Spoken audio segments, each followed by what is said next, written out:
negara itu bukan ngasih makan anak. Tugas negara itu ngasih kerja pada bapaknya.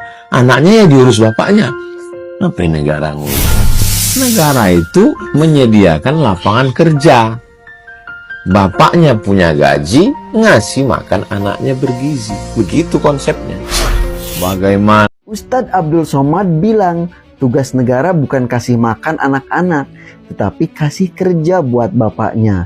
Jadi biar bapaknya yang kasih makan. Kata beliau, ini videonya. Tugas negara itu bukan ngasih makan anak. Tugas negara itu ngasih kerja pada bapaknya. Anaknya ya diurus bapaknya.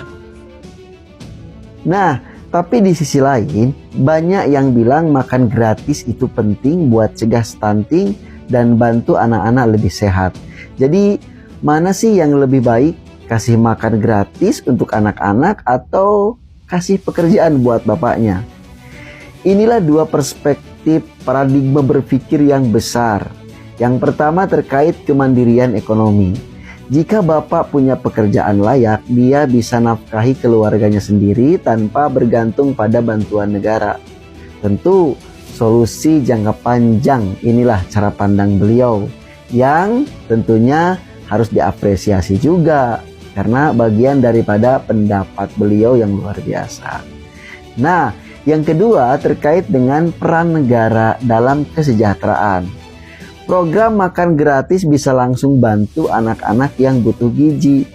Tentunya ini solusi cepat untuk masalah kesehatan. Menurut saya sih solusinya kombinasikan saja keduanya ya. Jangka pendek, makan gratis tetap jalan untuk bantu gizi anak-anak. Jangka panjangnya, negara harus fokus ciptakan lapangan kerja biar para ayah bisa mandiri. Nah, sekarang giliran kamu. Menurut kamu lebih baik negara kasih makan gratis buat anak-anak atau kasih kerjaan buat bapaknya? Tulis dong pendapatmu di komen. Assalamualaikum warahmatullahi wabarakatuh. Pemirsa di seluruh Indonesia, bertemu kembali dengan saya Irma Suryani di Irma Suryani Bicara. Kali ini kita akan bicara terkait dengan makan bergizi gratis. Perlu disampaikan, saya sampaikan kepada pemirsa seluruh rakyat Indonesia bahwa makan bergizi gratis ini bukan makan kenyang, tetapi makan bergizi. Ya, jadi bukan makan kenyang ya. Jadi 10.000 itu nilai dari makanannya. Tidak termasuk infrastrukturnya dan tenaga kerjanya tidak termasuk. Jadi hanya nilai makanan 10.000. Tetapi untuk di daerah yang tentunya living cost-nya atau biaya hidupnya tinggi, tentu akan ada diskresi dari pemerintah, saya yakin itu. Makan siang gratis ini adalah makan siang cukup untuk bisa menambah, mengembangkan otak anak-anak bangsa ya dengan gizi yang cukup. Jadi bukan kenyang, ya bukan harus kenyang ya. Seperti biasanya kita makan, nasinya banyak, lauknya sedikit, bukan yang seperti itu. Tapi makan bergizi gratis itu adalah makan cukup yang punya nilai gizi yang bisa menambah kesehatan anak-anak bangsa dan mengembangkan otaknya. Itu yang pertama.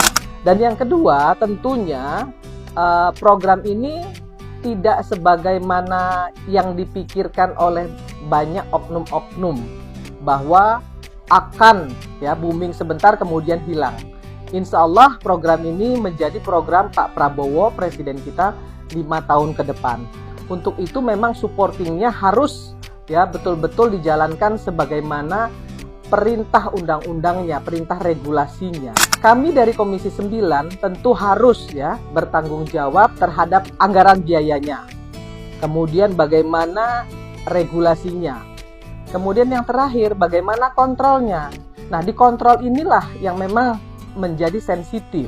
Banyak keluhan, ada penipuan di sana-sini terkait dengan vendor-vendor.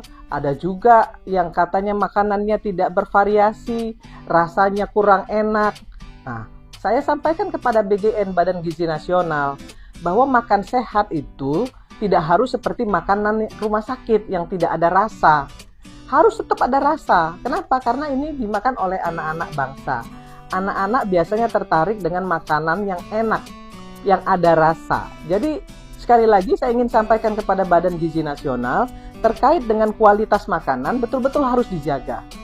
Distribusinya juga harus dijaga. Jangan sampai ada makanan basi sebagaimana yang pernah terjadi di NTT.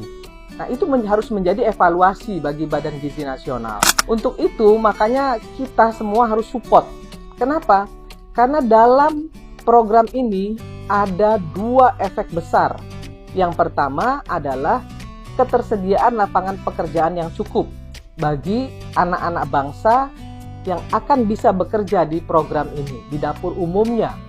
Bayangkan satu dapur umum bisa merekrut 50 orang pekerja. Kemudian yang kedua, bagaimana program ini menumbuhkan pertumbuhan ekonomi di daerah. Kenapa?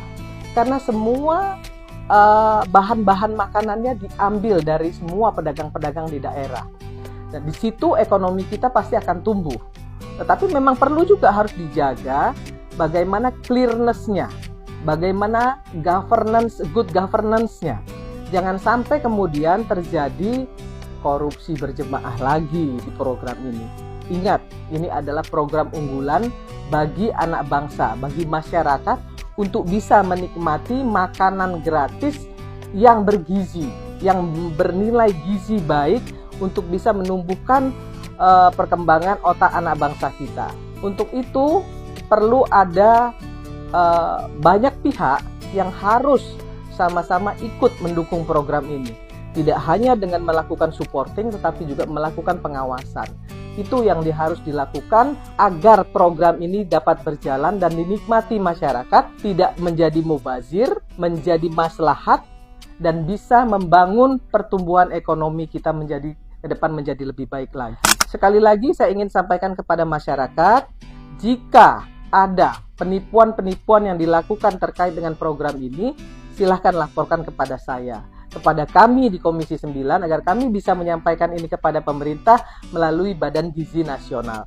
Kalau ada yang menawar-nawarkan sesuatu ya terkait dengan dapur umum dan lain sebagainya, cek and recheck dulu yang jelas.